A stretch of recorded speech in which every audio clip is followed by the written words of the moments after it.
Elite athlete can pinpoint a time in their life when someone took a chance on them. Sports anchor Marshall Kramsky introduces us to one Cincinnati high school athlete who was given his chance earlier than most.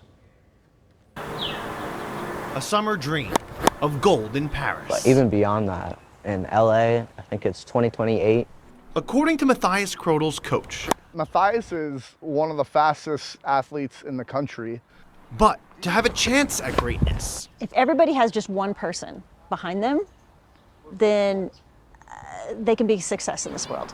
Mathias's mom, Amanda, put her theory to action 16 years ago, over 5,000 miles away. I was born in Serbia, really raised out of the hospital in an orphanage, and then I was found and adopted at the age of 2. Why did you find it to be your responsibility? Honestly, I don't know. I feel like God put it on my heart. If I'm not going to do it, who is? I know my mom was looking at a couple different kids. When she saw my photo, she said, "That's the one." Mothers seem to always know.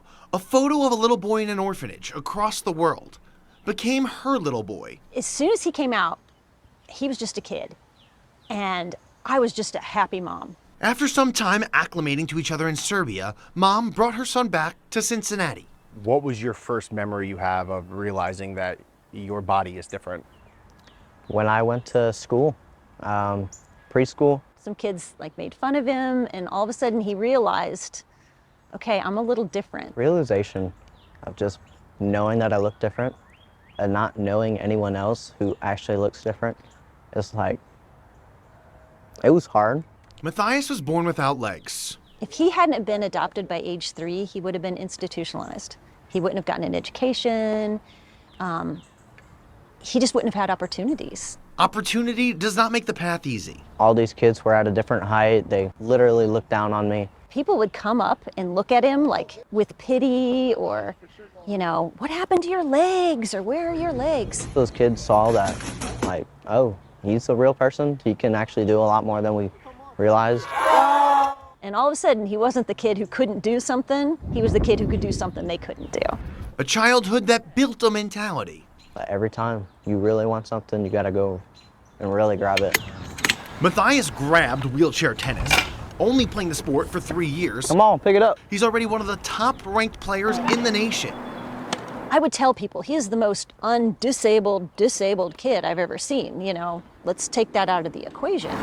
Making one of the best, not good enough. Deep. Mathias wants to be the best. Got it, killed it. Everything I do it to the max. We laid out that plan to get there. In order to make that happen, he has to make tennis his life. And of course, he's doing that right now. All alone on his side of the court, proving on a daily basis, Mathias does not need help. If I mess up, I know it's on me. I know I can fix it. And when I get the success, I don't have to share it. Yeah, you got there. But Mathias does share his success. Everything I've done is because of her. Our world would be completely changed if everybody just had one person. One person gave a little boy born without legs from across the world a chance at Paralympic dreams and to bet on himself. Reporting, Marshall Kramsky, WCPO 9 Sports.